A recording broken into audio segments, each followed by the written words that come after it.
قال الله عز وجل في محكم تنزيله في سورة فاطر: إن الشيطان لكم عدو فاتخذوه عدوا إنما يدعو حزبه ليكونوا من أصحاب السعير. السلام عليكم ورحمة الله وبركاته، حياكم الله، بارك الله بكم. الحمد لله والصلاة والسلام على رسول الله صلى الله عليه وسلم. مرحبا بكم أحبابنا الكرام في اللقاء الثاني للحديث عن الرقية. فبعد أن عرفنا الرقية وشرحنا معناها وعلمنا أن هناك علاقة بين الساحر والشيطان، ففي هذه الحلقة سنتعرف على العدو الأول للإنسان الذي يكيد له المكائد ويتربص به ويقعد له على كل مرصد، يريد به الأذى والمرض والخوف والفقر، وأعظم مطالبه أن تدخل النار، فيتقرب إلى هذا الشيطان بكل عمل خبيث وكل أمر يبغض الله عز وجل فهو قربة له. والشيطان لغة من شطن أي بعد عن الحق، وهذا هو عمل الشيطان، إبعاد الناس عن الخير.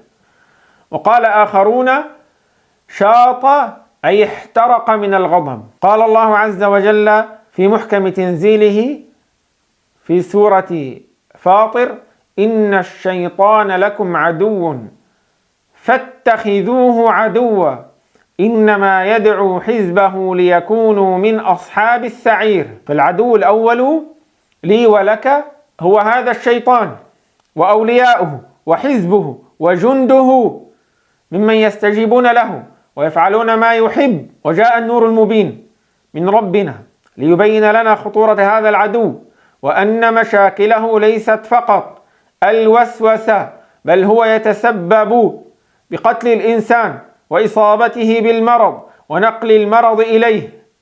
ولعلك تستمع معي إلى الأدلة، جملة من الأحاديث النبوية من فم الصادق الذي لا ينطق عن الهوى، اخترتها لك من كتاب رب السماوات وسنة صفوة الأنبياء.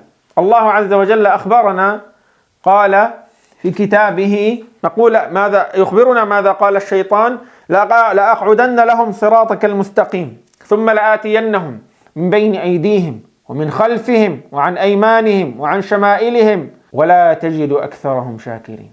وقال الله عز وجل: ولأضلنهم ولأمنينهم ولآمرنهم فليبتكن آذان الأنعام ولآمرنهم فليغيرن خلق الله ومن يتخذ الشيطان وليا من دون الله فقد خسر خسرانا مبينا.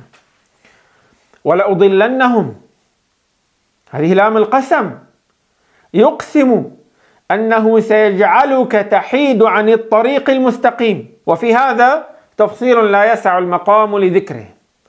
ومن خطورة هذا العدو أنه يراك ولا تراه. يا بني آدم لا يفتننكم الشيطان كما أخرج أبويكم من الجنة ينزع عنهما لباسهما ليريهما سوآتهما إنه يراكم هو وقبيله من حيث لا ترونهم إنا جعلنا الشياطين أولياء للذين لا يؤمنون. الشيطان يحرق البيوت، نعم يحرق البيوت. اسمع ماذا قال النبي صلى الله عليه وسلم: غطوا الإناء وأوكوا السقاء وأغلقوا الباب وأطفئوا السراج فإن الشيطان لا يحل سقاء ولا يفتح بابا ولا يكشف إناء فإن لم يجد أحدكم إلا أن يعرض على إنائه عودا ويذكر اسم الله فليفعل، فإن الفويسقة تضرم على أهل البيت بيتهم. في صحيح مسلم من حديث جابر بن عبد الله: لأن الشيطان يدخل إذا كان الباب مفتوح، أخبر النبي صلى الله عليه وسلم، ويضع المرض في الإناء المكشوف وفي السقاء. وحصل هذا في عهده صلى الله عليه وسلم عندما مر بأهل بيت احترق بيتهم ورأى فأرة قد احترقت ورأى سراجا، فقال: أيها الناس إذا نمتم فأطفئوا سرجكم عليكم فإن الشيطان يجر هذا، وأشار إلى الفويسقة لمثل هذا، وأشار إلى السراج فيقلبه فيحرق عليكم بيوتكم. ويدخل في هذا المدفأة ذات الوقود في زماننا هذا، يجب أن لا تترك. والشيطان يقتل، كما ورد في صحيح مسلم أيضا أن صحابيا كان يستأذن النبي صلى الله عليه وسلم أن يرجع إلى أهله، فذهب مرة فوجد زوجته في الخارج فأصابته غيرة، وجدها خارج البيت فأصابته غيرة، فذهب إليها فقالت: إليك عني، انظر ما الذي أخرجني. فدخل البيت فوجد حية عظيمة منطوية، فأهوى إليه برمحه فانتظمها به، فأهوى إليها بالرمح فانتظمها به، ثم خرج فركزه في الدار فاضطربت عليه، فما يدرى، اسمع ماذا قالوا: فما يدرى أيهما كان أسرع موتا، الحية أم الفتى؟ قال: فجئنا إلى رسول الله صلى الله عليه وسلم فذكرنا ذلك له وقلنا: ادعوا الله يحييه لنا. فقال عليه الصلاة والسلام: استغفروا لصاحبكم. ثم قال: إن بالمدينة جنا قد أسلموا، فإذا رأيتم منهم شيئا فأذنوه 3 أيام، فإن بدا لكم بعد ذلك فاقتلوه، فإنما هو شيطان. كان متشكل على شكل حية، وهو يتشكل على شكل إنسي أيضا. أخبرنا الله بذلك في سورة الأنفال: وإذ زين لهم الشيطان أعمالهم حسنها في قلوبهم. يحسن لك العمل، هذه وظيفته، يخدعك، تظن أنك تعمل والشيء الذي يحبه الله، وأن الله عز وجل لن يعاقبك.